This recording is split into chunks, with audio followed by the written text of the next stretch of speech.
Asante sana Mheshimiwa Mwenyekiti kwa nafasi ya kuchangia. Nimshukuru Mwenyezi Mungu mwenye enzi na utukufu kwa nafasi hii. Leo Mheshimiwa Mwenyekiti, moyo wangu umejawa na shukrani. Leo Mheshimiwa Mwenyekiti, moyo wangu umejawa na shukrani. Nitumie fursa hii kumpongeza sana na kutoa shukrani nyingi za dhati kwa Daktari Samia Suluhu Hassan, kwa Profesa Makame Mbarawa, kwa Katibu Mkuu pamoja na mtendaji wa mamlaka ya bandari kwa mapinduzi na mageuzi makubwa ya sekta ya bandari na uchukuzi nchini. Mheshimiwa Mwenyekiti, ni miaka ya karibuni tu bandari ya Tanga tulikuwa tunatajwa tuna mwamba usiochimbika uliopelekea bandari ya Tanga kujiendesha bila faida kwa sababu meli zilikuwa hazifiki gatini. Leo hii tunazungumza bandari ya Tanga ndani ya miezi 6 kuzalisha bilioni 45. Moyo wangu umejawa na shukrani. Na hakika Mheshimiwa Rais amejivua gamba la business as usual. Ameonyesha ni rais ambaye hakubali kucheza kama vile watu wa zamani waliokuwa wakisema tumewaona baba zetu kama hivi wanafanya, na yeye kujilimit na kujiconfine hapo. Mheshimiwa Rais pamoja na Waziri Mbarawa, hakika mmefanya mageuzi makubwa katika sekta hii. Leo hii tunaizungumzia bandari ya Tanga ambayo inakwenda kujengewa barabara ya lami kutoka Handeni Kibirashi kutokana na mapinduzi makubwa na mageuzi ya mamlaka ya bandari. Kwa kweli moyo wangu umejawa na shukrani. Mheshimiwa Mwenyekiti, ni miaka ya karibuni tu tulikuwa tunazungumzia gati zote za bandari zetu kuu zimejengwa kwa sheet piles ambazo ilikuwa ni lazima ufanye electrolysis, uondoe hydroxyl ions ili kuzuia chumvi siweze kuharibu sheet piles zile. Leo tunazungumzia miundombinu ambayo gati zimejengwa kwa zege zuri na lililoongezwa mita 10 ndani ya maji. Hakika ni mageuzi makubwa katika sekta hii ya bandari. Mheshimiwa Mwenyekiti, ni miaka ya 2000 tu tulikuwa tunazungumzia wizi wa mafuta bandarini. Tulikuwa tunazungumzia upotevu wa mafuta na mapato bandarini. Leo tunazungumzia bandari zetu zenye flow meter za kidigitali. Hakika ni mapinduzi makubwa katika sekta. Mheshimiwa Mwenyekiti, ni hivi karibuni nakumbuka tulikuwa hatuna cherezo, tunabeba meli, tunazipeleka Mombasa. Leo hii hiyo imekuwa historia. Hakika ni mageuzi makubwa katika sekta. Mheshimiwa Mwenyekiti, ni juzi tu nilikuwa ninakumbuka ambavyo tulikuwa tunahangaika na cranes zisizokuwa na uwezo wa upakuaji.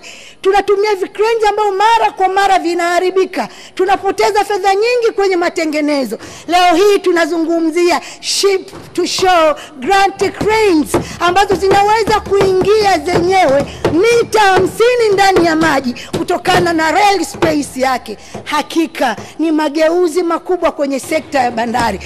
Na nakumbuka vizuri tangu awamu ya kwanza ya Daktari Mbarawa, Profesa Mbarawa katika sekta hii akiwa ni waziri enzi za Magufuli, alivyokuwa kinang'anizi mfuatiliaji wa karibu mpaka Mr. DK Cube akawa anamuona nuksi pale bandarini. Lakini leo tunayaona mageuzi makubwa kwenye sekta hii ya uchukuzi. Hakika moyo wangu umejawa na shukrani. Mheshimiwa Mwenyekiti, ni hivi karibuni tulikuwa tunazungumza namna ambavyo tunaweza tukapunguza muda wa utekelezaji.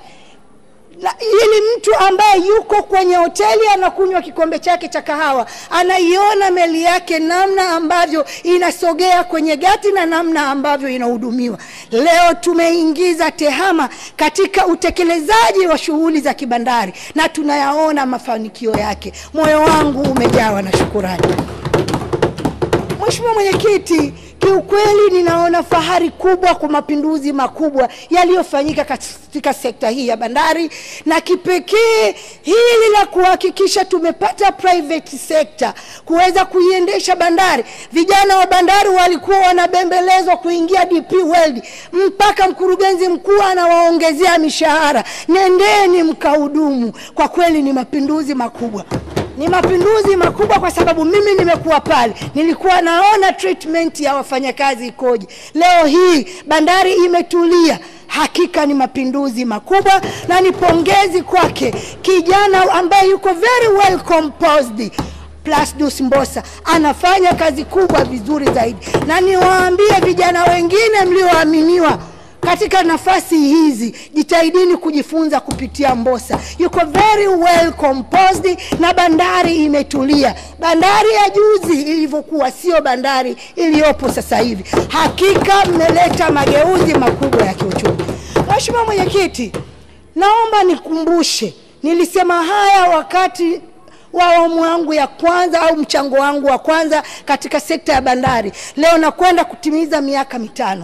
Mmefanya mengi makubwa ya kimapinduzi katika sekta hii. Naomba niikumbushe bandari mengi mlioyafanya, lakini bado tusipotafuta mechanism na kufanya tafiti ya kujua namna ambavyo tunaweza kucontrol sedimentation na vina vya bahari kuweza kupungua, bado kutakuwa na challenge mbele yetu. Niwaombe sana mamlaka ya bandari pamoja na wizara husika kuwekeza katika kujua ni kwa nini kuna sedimentation rate kubwa, kwa nini vina vinapungua katika bandari zetu, na tuje na mechanism ambayo italinganishwa na dredging na kuchimba, tuone ipi ina thamani ndogo kuweza kuleta matumizi yaliyo sahihi katika sekta ya bandari. Mheshimiwa Mwenyekiti, nampongeza sana Daktari Samia Suluhu Hassan kwa reli ya kisasa, kwa ujenzi mkubwa unaoendelea ambao kidunia ni nchi 2 tu ndo zinaweza kutekeleza mradi mkubwa kama huu wa reli nchini Tanzania. Ni China na Saudi Arabia peke yake ndo zinaweza kutekeleza mradi huu ambao ukikamilika kilomita zake 1400. Hakika Daktari Samia Suluhu Hassan, mama wa Kizimkazi, ambao walimchukulia poa, aisee wakae kisawa sawa. Inabidi tu wazoee kwamba Daktari Samia Suluhu Hassan mambo yake si ya kitoto. Hakika China anashindana na China kuwa na mradi mkubwa kama huu, anashindana na Saudi Arabia kuwa na mradi mkubwa kama huu. Hakika ni mageuzi makubwa katika sekta ya uchukuzi na usafirishaji. Naomba kumalizia, Mheshimiwa Mwenyekiti, naomba nizungumzie viwanja vya ndege. Naomba nikizungumzia kiwanja cha ndege cha Msalato. Kiwanja cha ndege kinajengwa. Ombi langu ni kuhakikisha hatukifanyi kikawa kama kiwanja cha ndege cha Dar es Salaam. Hakiwi vingungutilized. Lazima tuweke miundombinu inayoendana na kiwanja cha ndege cha kimataifa. Ni lazima kuwe na land use plan nzuri kuzunguka Msalato Airport, kwa maana ya mahoteli, kwa maana ya business centers, kwa maana ya mambo mengi, ili kuendana na kiwanja cha ndege cha kimataifa. Hatuhitaji Msalato Airport iwe vingungutilized. Tunahitaji Msalato Airport iwe airport ya mfano ya kimataifa. Tujifunze kutokana na makosa ya kiwanja cha ndege kingine cha kimataifa ambacho tunacho nchini. Mheshimiwa Mwenyekiti, naomba nimalize kwa kusema kwamba design ya kiwanja cha ndege cha Msalato kinazungumzia kubeba passenger 1,500,000 kwa mwaka, wakati kiwanja ambacho kipo sasa hivi tunazungumzia passenger 150,000 mpaka 250,000 kwa mwaka. Maana yake lazima kuweka mikakati ya namna gani tutaongeza capacity ya passenger hao kwa ku-attract more investors mjini Dodoma, kwa ku-attract vivutio zaidi mjini Dodoma, ili kiwanja cha ndege kile kiweze kuingiza kwa idadi hiyo ya passenger kwa kuritani mapato ambayo yatawekezwa pale. Na baada ya kusema hayo, Mheshimiwa Mwenyekiti, moyo wangu umejawa na shukrani. Hongera sana Profesa Makame Mbarawa, hongera sana Daktari Samia Suluhu Hassan, hongera sana Kadogosa kwa kazi kubwa kwenye miundombinu yetu ya reli. Asante sana. Mwingi, big up sana. Asante sana. Naunga mkono hoja 105%. Asante sana Mheshimiwa Engineer Mwanaisha.